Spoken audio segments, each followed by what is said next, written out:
बोलती पुस्तके. ज्यांना वाचनाचा नाद त्यांना बोलती पुस्तके घाली साद. आमचं चॅनल सबस्क्राईब करा आणि सबस्क्राईब करायला इतरांनाही सांगा. नमस्कार श्रोते मित्र हो. बोलती पुस्तके सादर करीत आहे ज्येष्ठ लेखक गदी माडगुळकर लिखित कथा बांधावरच्या बाभळी. पिसारी स्वभावाचा रामू चौलगे 4-5 वर्षांनंतर गावाकडे आला होता. गाववाल्यांच्या ओळखीने तो मुंबईच्या एका गिरणीत चिकटला होता आणि चांगली कमाई करीत होता. नेटकेपणाने चाकरी करून त्याने थोडकी माया केली होती. त्याच्या राहणीतही फरक पडला होता. बारीक किनारीचे तलम धोतर, काचेगत कापडाचा इस्त्री न करावी लागणारा शर्ट, वुलन कोट आणि टोपी असा पेहराव आता त्याच्या अंगवळणी पडला होता. मनगटी घड्याळ, सोन्याची बटणे आणि सिगरेट पिण्याची सवय या नागरपणाच्या निशाण्या त्याच्या वागण्यात सामावून गेल्या होत्या. बोलताना साला या निरर्थक शब्दाने वाक्य सुरू करण्याची लकब त्याने आत्मसात केली होती. काड्याच्या पेटीला माचीस म्हणणे आणि वेळेचा उल्लेख टाईम या शब्दाने करणे त्याच्या सवयीचे झाले होते. त्याच्या पायांतील 2 वाद्यांची रबरी पायताने तर देखता क्षणी सांगत होती की तो मुंबईवाला आहे. गावात राहणाऱ्या आपल्या म्हातारला भेटावे, गावाकडच्या शेतीत काही सुधारणा लागली तर करावी, अशा हिशोबाने तो गावी आला होता. जमल्यास सोयरिकी बाबतही काही हालचाल करण्याचे त्याच्या मनी होते. चाकरमान्या मुलगा आल्यामुळे रामाची आई इंद्राबाई मोठ्या खुशालीत होती. आल्यापासून ती त्याला गोडधोड करून घालीत होती. गावातल्या 100 कटकटी तेल मीठ लावून त्याच्या पुढ्यात ठेवीत होती. आपल्या शेजारच्या जमिनीत इंजान बसवल्याची वार्ता तर तिने 3-3दा लेकाला सांगितली. शेजारच्या देशमुखांच्या पोरांनी आपली जमीन कर्तुकीला आणली, तशी आपणही आणावी हा तिच्या सांगण्यामागचा हेतू होता. पिसारी रामाला तो हेतू उमगला नाही, पण शेजाण्याविषयीचा इसाळ मात्र उगीचच त्याच्या उरी दाटला. म्हातारीची बडबड ऐकून घेता घेता तो फुकाफुकीच तिरसटला. देशमुखाची ऐट नको सांगूस, 4 भाऊ आहेत ते, मी पडतो एकटा. ती तर सारीजण कुठं आहेत इथं? मग 3 जण तर बाहेर आहेत तुझ्यागतच. मग शेतकी कोण बघतं? धाकटा श्रीधर काका. काका कशासाठी तो? अरे देशमुखांचा लोक आहे त्यो, सारा गाव काकाच म्हणतो त्याला. साला हे कधी सरणार आहे गावाकडचं कोणाला ठाऊक. श्रीधर काका म्हण. चांगला इंग्रजी शिकून शेतकी करतोय त्यो. म्हणून काय साला तुझा सुद्धा काका झाला तो? तू बघ तरी. काय तिने शेतकीचा ऐकूट कसा धरलाय त्यो. आपल्या शेजारच्या जमिनीत 10,000ची हिर पाडली या, ताल घातली या, दगडाची मोहर बांधली या, पुरा 8 एकर ऊस लावत्यात ते. करशर आणलंय, रानात खोली बांधली या मंगलुरी कौलांची. साला काही नवल केलं का त्यांनी? नवलच तर काय, रानातल्या खोलीत इरडीव देखील बशिवलाय. आता मात्र रामाच्यानं पुढं ऐकवना. कधी काळी देशमुखांची मिरासदारी या खेड्यात नांदत होती, म्हणून आज देखील आपल्या आईने त्यांच्या निष्ठेने गोडवे गावेत ही गोष्ट त्याला मुळीच मानवली नाही. शहरातल्या राहण्याने त्याच्या मेंदूला जाग आलेली होती. गिरणी मालक, शेठजी, देशमुख, देशपांडे, सरकार या साऱ्या जडबुडांच्या संस्थांबद्दल त्याच्या डोक्यात एक प्रकारचा तिरस्कार वळवळत होता. पोरगा खेकसला तशी इंद्रा बोलताना गप्प झाली. अगदी पडक्या आवाजात हळव्या मऊपणाने म्हणाली, रानाकडे तरी चल तू आज. कशाला? साला त्या देशमुखांची ऐट बघायला? तसं नव्ह रे, आपलं रान तरी बघशील का नाही डोळ्यानं? रामाने आईच्या प्रश्नाला काही उत्तर दिलं नाही. तीही मग थोडा वेळ मुकी झाली. चहा पाण्याची बासने धुवून पुसून तिने चुलीपुढे पालती घातली. एरवाळी उठून केलेला भाकरी तुकडा तिने डाल पाटीत भरला. सांदीतल्या चपला काढून त्या तिने उभ्या उभ्या खाली टाकल्या. मग लेकाला उद्देशून म्हणाली, येतोच नव? बिथरलेला रामा तसाच उठला. त्याने अंगात कोट चढवला. इंद्राबाईने गावातल्या घराला कुत्र्याच्या टाळक्या एवढे कुलूप अडकवले. ती मायलेकरे आपल्या मळ्याच्या दिशेनं चालू लागली. नव्याने केलेले रस्ते, रस्त्यावर ठाई ठाई उभे असलेले गाव पंचायतीचे कंदील, मारुतीच्या देवळा शेजारचे 8 खाणी समाज मंदिर, ओढ्याकाठची शाळा, बुद्ध मंडळींची गोड्या पाण्याची विहीर, यापैकी कुठल्याच गोष्टींबद्दल इंद्राने मग आपल्या लेकाला अवाक्षरही सांगितले नाही. कोवळ्या उन्हात ती मायलेकरे चालत राहिली.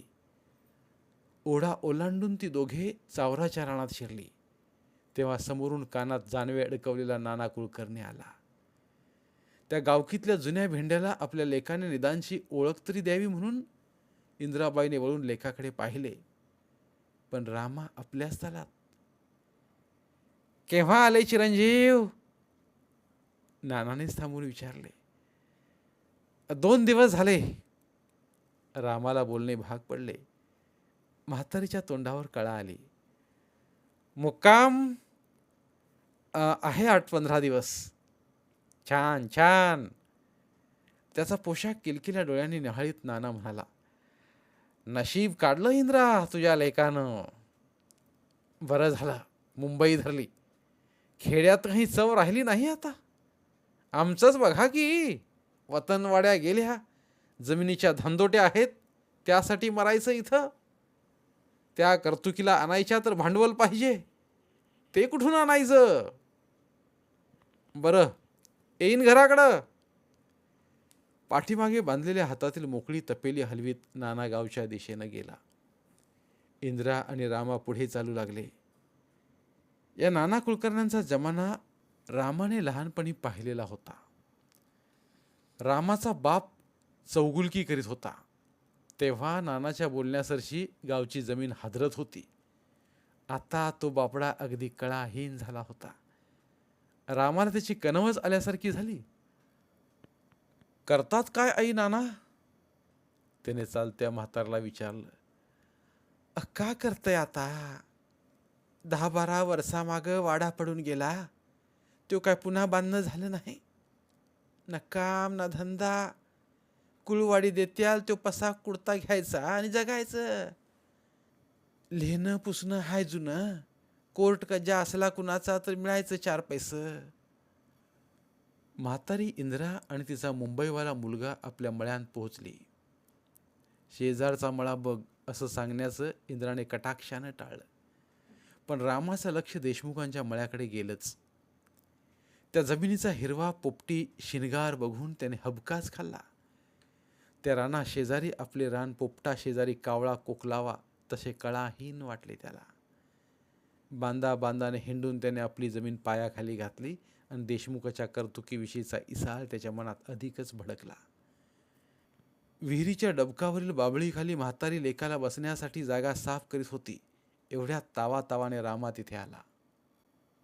आई, का रे बाळा?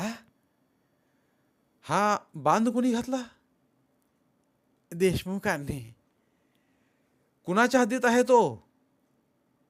बांध सामायिक असतो लेकरा. आणि त्याच्यावरची झाडं सामायिकच. लेखाने विषयच काढला म्हणून इंद्राबाईचे लक्ष त्या झाडांकडे गेले.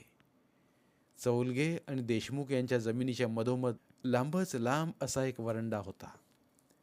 त्या वरंड्यावर 150 बाबळीची झाडे वाढलेली होती. पाणस्थळाच्या सानिध्याने त्या काटेरी झाडांना मोठी झपाट्याने वाढ लाभली होती. प्रत्येक झाडाचा बुंधा इमारतीच्या उपयोगी पडावा असा बाजू लागला होता. जन्मगावात आपले एखादे उत्तम घर असावे असे रामाच्या मनात आले. आज उद्या तो ते बांधणार होता. त्या बाबळीच्या झाडांच्या तुळ्या त्या इमारतीच्या कामी येतील असे त्याला उगीचच वाटले. त्या झाडांची मुळे करून त्याच्या मनातले स्वप्न मग चांगलेच वाढीला पडले. आपलीही शेतकी देशमुखा इतकी कर्तुकीला येईल. गावात वाडा होईल. घरात कारभानी दांदेल. माणसाच्या मनोगताला कुठे बांध बंधारा असतो थोडाच. रामा त्याच स्वप्नात विरघळत राहिला. त्या बांधावरच्या बाभळी न्याहाळीत बसणं हा नवा छंद त्याला पडला. रोज सकाळी तो इंद्राबरोबर रानात येऊ लागला आणि विहिरीच्या डबकावरच्या बाबळीखाली बसून त्या बाबळी न्याहाळीत राहू लागला. डोळ्यांनीच इमारत बांधू लागला. डोळ्यांनीच शेती शेतवाडी कर्तुकीला आणू लागला.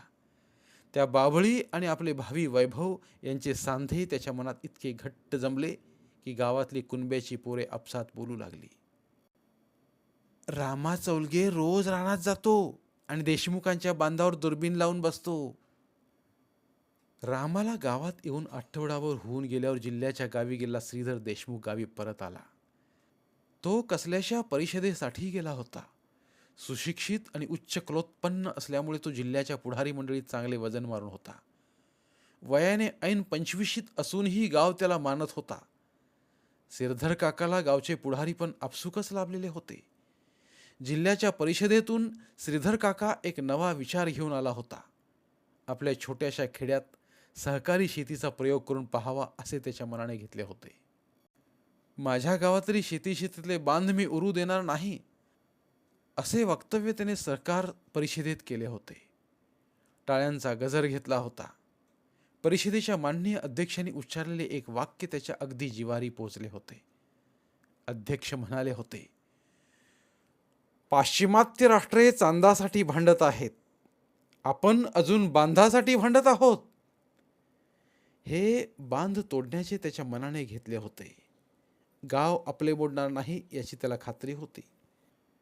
एसटी गाडीतून उतरून श्रीधर काका आपल्या वाड्यापुढे आला तेव्हा त्याला पहिला नमस्कार केला जगू मेंढक्याने. आला का काका? जगू खुशीने म्हणाला. काय म्हणतोय तुझा खांडवा? शेतकीत मेंढरांचे खत फार मोलाचे असते या जाणीवेने श्रीधर काकाने 150 मेंढरे नुसतीच घेतली होती. त्याच्या देखभालीवर जगूला नेमले होते. मेंढरांच्या खांडव्याविषयी मालकाने प्रश्न विचारताच जगू बोलला, मला जोगवूनच जनावरं काका. मग बाबळा समळू का? कुठल्या? सावराच्या रानातल्या? सवळ की मग विचारायचं काय त्यात? रामा आलाय. कोण रामा? चौलगे. मग पोरं म्हणत्यात त्यो सारखी दुर्बीण रोखून बसला असतो. श्रीधरला काही बोध झाला नाही. हातातल्या काठीने जमिनीवर रेघा काढीत जगू मेंढका म्हणाला, रामा इंद्रा चौगलिनीचा लोक मुंबईसनं आलाय. सदाही रानात असतो. बांध सामायिक असल नव्ह त्यांच्यातनी आपल्यात. जा जा मेंढरांना चारा घालायचा. त्यात बांधाच्यानं सामायिकच्या कथा आल्या कुठं? तुला बाबळा सळून मेंढरांना घालायचे आहे तर घाल जा. जगूला पडल्या फळाची आज्ञा मिळाली. तो सटकला. श्रीधर काकाही वाड्याकडे गेला. बांध सामायिक वहिवाट या क्षुद्र गोष्टीने त्याची हुंबाडी तसूभर देखील कातरली नाही. दुपारचे 2 वाजलेले असतील. आईने लाडाने करून घातलेली तेलकट धपाटी रामाच्या हातापायी उतरली होती. बाबळीखालच्या विरळ सावलीत त्याचा डोळा चांगलाच घुटमळत होता. मेंढरांच्या बेने त्याला अचानक जाग आली. डोळे किलकिले करून त्याने समोर पाहिले आणि त्याची झोपच पार उडाली. साप चावल्यासारखा तो चाटकन उठून 2 पायावर उभा राहिला. टोपी न घालताच धोतर खुचीत बांधाकडे धावला. इंद्राबाई आसपास नव्हती. रामाचा चेहरा पालटला. छातीतले ठोके वाढले. डोळे तारवटले. तो संतापाने नखशिखांत पेटला. त्याच्या स्वतःच्या रानात मेंढरांनी कालवा मांडला होता. बांधावरच्या एका नेटक्या बाबळीवर चढून जगू मेंढका आपली फरशी चालवीत होता. तळी जमलेली मेंढरे त्या कोवळ्या लुसलुशीत पाल्यावर तुटून पडत होती. धापा टाकीतच रामा बांधाजवळ पोचला. तो जोरात ओरडला, कोण आहे बाबळीवर? मेंढक्याने उत्तर दिले नाही. रामा पुन्हा जीव खाऊन ओरडला, कोण आहे बाबळीवर? थ्र चक चक थ्र चक चक. मेंढक्याने मेंढरांना उद्देशून आवाज केला, अरे कोण आहे बाबळीवर? रामाने तिसऱ्यांदा विचारले. तुझा वा. जगू बेमुरवतीने उंचीवरून बोलला, खाली उतर. रामाचे माते आणखी बिथरले. उतरणार नाही. जगू थंडगारपणे म्हणाला. बावळी सामायिक आहेत, मालकांना जाऊन सांग. त्या आडमुठ्या मेंढक्याला काय उत्तर द्यावे ते शहरी रामाला सापडेना. त्याच्या संतापाची वाचाच उमटेना. आई कुठे दिसेना. बांधावरच्या 5-6 बाबळीखाली मोठमोठे डहाळे पडले होते. मेंढरे त्यांना भिडली होती. रामाला काही सुचेना. तो जणू आपल्याच अंगाशी झट्या घेऊ लागला. न सुचून त्याने जोरात हाळी मारली. आई, आई. बाईली, आईला हाळी मारते पोरागत, असं म्हणून बावळीवरचा मेंढका कुसाळकीचं हसणं हसला आणि त्याने आणखी भला मोठा डहाळा खाली पाडला. अंगावरची लोकर थरकवीत 2-5 मेंढरं तिकडे धावली. रामाला काहीच करणं जमना. तो जणू त्या काळ्या ओंगळ जनावरातलाच एक झाला. नेमका त्याच वेळी वरल्या अंगाने नाना कुलकर्णी आला. बांधावर उभा राहून त्याने एक वेळ मेंढक्याकडे पाहिलं आणि मग रामाकडे नजर वळवून तो म्हणाला, कोण, रामभाऊ काय? ओह, बघा की अन्याय. न विचारता न सांगता झाडं चोडतोय. नानाने एक दीर्घ निश्वास टाकल्यासारखे केले आणि तो बांधावरून खाली उतरला. आणखी कोणीतरी आले आहे या जाणीवेने रामाचा राग बळावला.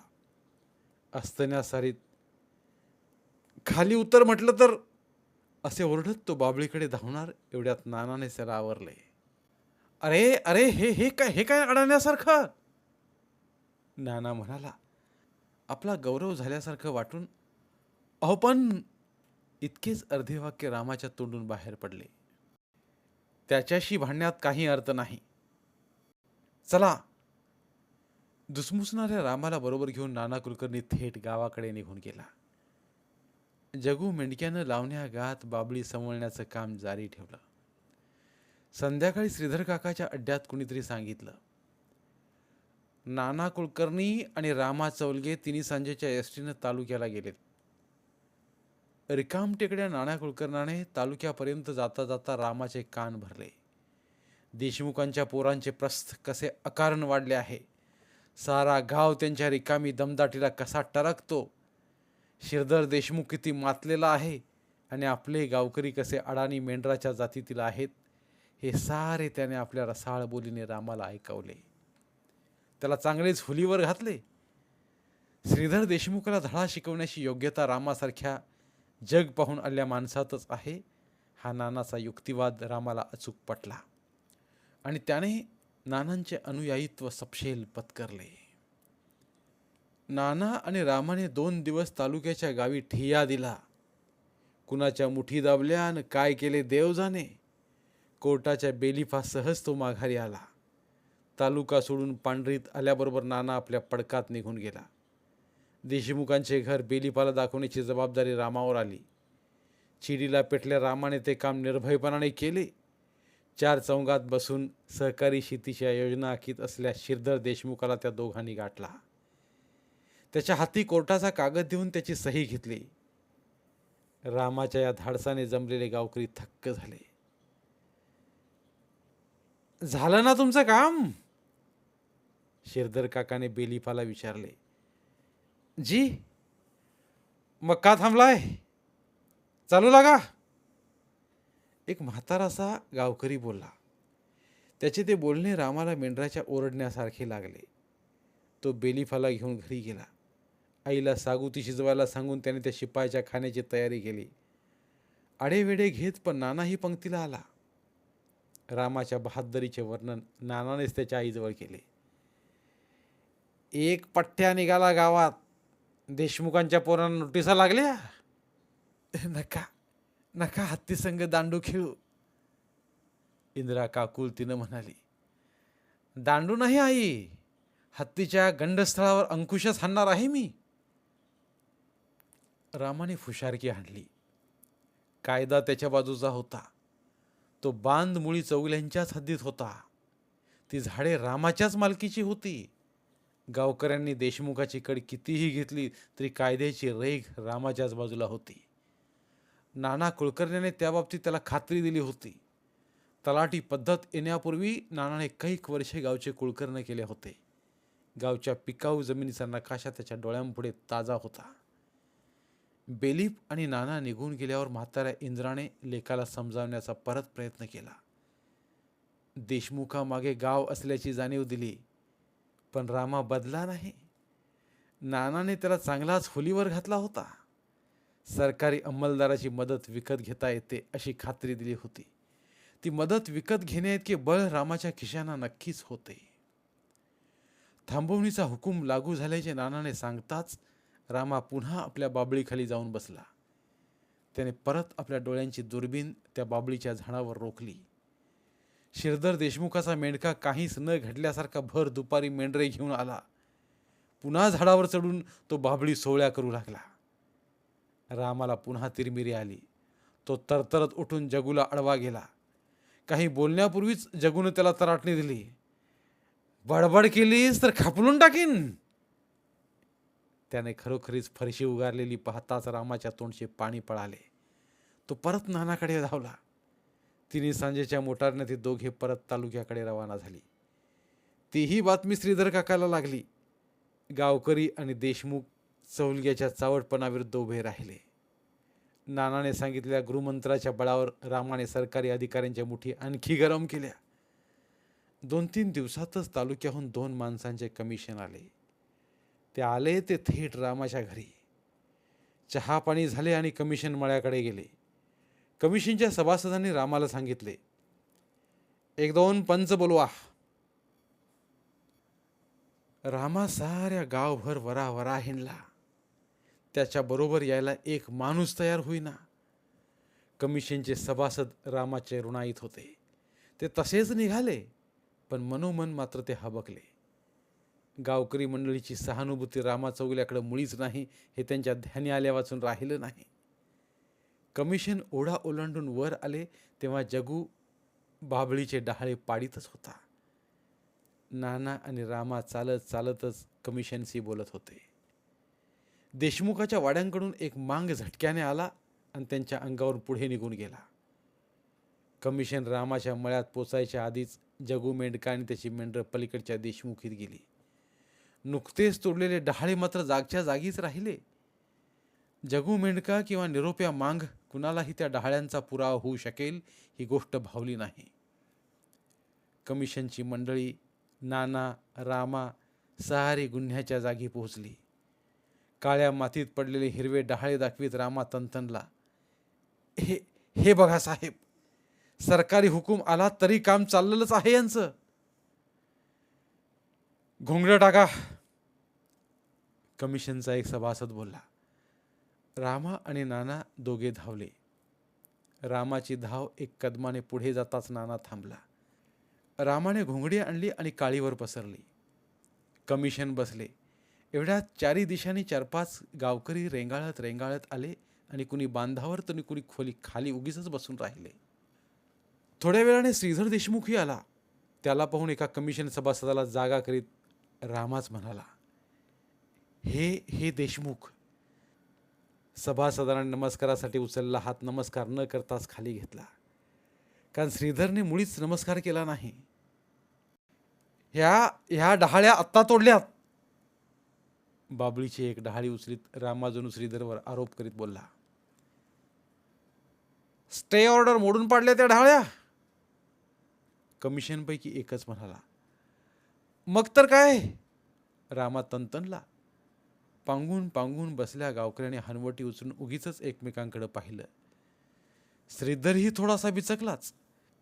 स्टे ऑर्डर मोडल्याचा आरोप झिंजाडणे कठीण पडेल हे त्याला माहीत होतं. त्या डहाळ्या आता पाडलेल्या नाहीत हे सिद्ध करण्यासाठी नेमकं काय करावं ते त्याला सुचेना. एका म्हाताऱ्याशा पण मिश्किल दिसणाऱ्या गावकऱ्या त्यानं तिरस्कारपूर्ण हसत विचारलं, या डहाळ्या आत्ता पाडलेल्या आहेत होय पाटील? तोंडातला तंबाखूचा पिंक मातीवर टाकून ती बुजवीत म्हातारा पाटील हसला आणि कमिशनच्या पुढे येऊन 2 पायावर बसत म्हणाला, अव बाबळीचा पाला 15 दी हिरवागार राहतोय. ते बघा, पल्याड माझ्या रानात ढापा आहेत. ते पाडून 15 दिवस झाल्यात. आत्ता पाडल्यागत दिसत्यात ते. चला हो तर. कमिशन जागचे हलले नाही. त्यातील दोघांनीही पाटील दाखवीत होता त्या दिशेला पाहिलं आणि मान डोलावली. श्रीधरला याचं नवल वाटलं. पाटीलकीच्या कामात रुळलेल्या म्हाताऱ्याने येता येता तो डहाळ्याचा पसारा मुद्दाम करून ठेवला होता हे त्याच्या ताबडतोब लक्षात आलं. कमिशनने पाडलेल्या डहाळ्यांचा पंचनामा सुरू केला. अनाहूत पंचमंडळी प्रसंग जाणून पुढे सरकले. हे डहाळे पाडलेत हे तर खरं का हो पाटील? कमिशनपैकी एकाने विचारलं. ऐस पैस मान डोलावीत पाटील बोलले. हातच्या काकणाला आयना कशाला? पाडल्यात फाट हे खरंच आहेत की. हे देशमुखांच्या गड्याने तोडले खरं की नाही? तोडलं म्हणजे तोडावंच लागल्यात. पाटील म्हणाला. म्हणजे? कमिशनवाला तिरसटला. म्हणजे असं काहू नका साहेब, मी आपणास विचारतोय, आपण हे कपडे घालता हे कवा काढता का नाही? म्हणजे काय? रात्रंदिवस काय कपडे अंगावर ठेवतं कुणी? हंग असं ठेवलं तर काय होईल? घाणेरडे होतील, दुर्गंधी सुटेल त्यांची. है भले. तसंच हाय झाडांचं बी. माणसाच्या अंगावरचा कपडा तसा झाडाच्या अंगावर ह्यो झाडपाला त्यो उतरावा लागतो. त्यात गुन्हा नाही. झाडाचं नुकसान नाही होत. कपडे काढल्यानं माणसाचं मांस कमी होतं काय? नाही. मग शेंड सवळल्यानं झाडाचं नुकसान कसं होईल सांगा? ते जाऊ दे. पहिला निरुत्तर झाल्याचं पाहून दुसरा कमिशनवाला म्हणाला. हे दिसतात हे फाटे काय किमतीचे होतील? काय सुधीक नाही. काही किमतीचे नाहीत? म्हणजे म्हणजे असं आपण कधी मुंबईला गेला होता काय? पुष्कळदा. त्यातलं गुजराती शेठ बघितल्यात काय? हो. ते लोक ह्या बावळीच्या काड्याने दात घासत्यात. बोटभर काडीला एक आणा देत्यात. तेच म्हणतो. पण ते मुंबईत हित कोण विचारतो आहे? रानात बाबळ नसावी. कुणबी शेतकऱ्याला विचारा साहेब. आम्ही हे फाटे काढून फेकतो. गोरगरीब जाळाय पायी घेऊन जात्यात. म्हणजे या फाट्यांची काही सुद्धा किंमत नाही? कसली आली या किंमत? जवळची 5-7 तोंड बोलली. कमिशन थंडगार पडलं. त्या दोघांनी काय नोंदी करून घेतल्या कुणास ठाऊक. पंचायतीचे काम तिथंच उरकले. रामाच्या खर्चाने जेवणखाण उरकून कमिशन परत गेले. रामा आणि नाना कुलकर्णीही कमिशन पाठोपाठ तालुक्याला गेले. मग 4-8 दिवसांनी मोजणीदार आला. त्याचीही मूठ रामाच्या वतीनं नाना कुलकर्ण्याने गरम केली होती. गावकरी देशमुखाची पाठराखण करतात हे मोजणीदाराला आगाऊ समजलेले होते. तो कारंड्या मुलखातला होता. या भागात नवा होता. नकाशा, शंकू, साखळी घेऊन तो थेट इंदिराबाईच्या रानात पोचला. मोजमापे घेण्यासाठी माणूस देखील मिळाला नाही त्याला. त्याची चाकरी रामाने अन नानाने केली. नकाशा बरं हुकूम मापे घेऊन त्या मोजणीदाराने हद्दीचे दगड रोवले ते बांधाच्या आत. देशमुखांच्या रानातली चांगली 10 वाव जमीन आत घेऊन रामा मनात हाराकला. बांध आणि बाबळी मोजणीदाराने आपल्या हद्दीत घातल्या. आता देशमुखे लटकली याविषयी त्याची बालंबाल खात्री झाली. कमिशन पैसे खाऊन देखील टरकल्यागत वागले होते. मोजणीदाराने तसे केले नव्हते. तो दिल्या दामाला जागला होता. नानाच्या हातचलाखीला यश आले होते. नाना, मोजणीदार, रामा आखणीचे काम उरकून बांध उतरतात तोच 2 रामुशांची पोरं गावाकडून आली. त्याने ते नवे शिवधोंडे बघितले. त्यातल्या एक मोजणीदारापुढे आला आणि नुसते तोंडानेच म्हणाला. राम राम मोजणीदार साहेब. मोजणीदाराने हात छाताडापर्यंत उचलला. नवी आखणी गेली का? रामुशाने विचारले. हो का? मोजणीदार म्हणाला. नकाशाप्रमाणे? तू कोण विचारणार? मी पंच आहे गावचा. हो, नकाशावर हुकूम केली. चुकल्याला आहे तुमचं. त्या गड्याचा आविर्भाव आणि बोलीतला उर्मटपणा लुकड्या मोजणीदाराला सोसवेना झाला. त्याचं तत्त पप्प होऊ लागलं. तसा दुसरा रामोशी झपाट्यानं पुढं आला आणि तिखट जाळ आवाजात आपल्या जोडीदाराला म्हणाला. नुसतं तोंडानं काय विचारतो ईश्वरा? टोला हाणकी दोन त्या मोजणीदाराला. त्याच्या बाण आखणी केलती का अशी? ह्या गावाचं नाव नव्यानं ऐकल्याला दिसतं या नरपुड्यानं. मोजणीदाराचा सदरा घामानं चिंब झाला. त्या दोन राक्षसांच्या डोळ्यांनीच तो इतका भेदरला की शेतकी मंत्र्यासमोर बोलावे इतक्या अदबीने तो म्हणाला. तालुक्याला गेल्यावर मी ताडून पाहतो, कदाचित नकाशा चुकीचा. रामोशांची पोरं यावर खो खो करून हसली. ईश्वरा रामोशी मिस्किलपणाने म्हणाला. धड अंगानं पळा मोजणीदार साहेब, एसटी एवढ्यात येईल. मोजणीदार खरोखर गेला. नाना आणि रामा यांची तोंड पुन्हा चिमण्या एवढी झाली. इंद्राबाईनं कपाळावर हात मारून घेतला. देशमुखांच्या दबावानं सारा गाव रामाच्या विरुद्ध पौंड टाकू लागला. तसा रामा आणखी खवाळला. नानाने कायद्याच्या रेघाने त्याला हवे होते ते चित्र रंगवले. बांधावरच्या बाबळीचा खटला तालुक्याच्या कोर्टात सुरू झाला. तारखावर तारखा पडू लागल्या. रामा मुंबईहून परस्पर येऊ लागला. दीड वर्ष निघून गेले. वकील फी, लाच, नानाचा मेहताना, मुंबई ते मुलूख यातले हेलपाटे असे करता करता रामा पुरता नागवला. दातावर मारायला पैसा राहिला नाही त्याच्याकडं. तालुक्याला येण्यासाठी त्याला उसनवारी करावी लागू लागली. मग मात्र तो हबकला. इंद्रासारखे डोळे गाळू लागले. लेखाने कमावलेला पैका नाना कुलकर्ण्याने उधळला म्हणून त्याच्या लेकरा बाळांना ती शिव्या घालू लागली. गेल्या खेपेला रामा गावात आला तो पुरता वैतागून. नाना कुलकर्ण्याला त्याने कळवळून सांगितले. आता मिळतं घ्यायचं बघा पण. का? लई झालं. मी म्हातारला घेऊन मुंबईला जावं म्हणतोय. ह्या गावात राहणंच नको आता. आणि जमीन टाकीन विकून. कुणाला? कितीला? काय येतील त्या पैशाला, कुणी मागील त्याला. कुणालाही विकता येणार नाही ती. देशमुखांनाच विकली पाहिजे. देशमुखांना? फासे पडद्यांना विकीन, दरवेशाला विकीन, देशमुखांना नाही. देशमुखांनाच विकली पाहिजे. तुम्ही पण सामील आहे म्हणा की देशमुखाला. सामील असतो तर तुला मदत केली असती का? मग देशमुखाला विकावी जमीन असं का म्हणता? कायदा आहे. काय? जमीन शेजारच्या कर्त्या कुणब्यालाच विकली पाहिजे असा. देशमुख कुणबी? मग अहो 40 एकर बागायत त्याची. पाची भावांनी वाटण्या केल्या आहेत. ते सारे शेतकरी. अर्थात विकायची तरी माझी जमीन त्यांनाच विकली पाहिजे. अलबत.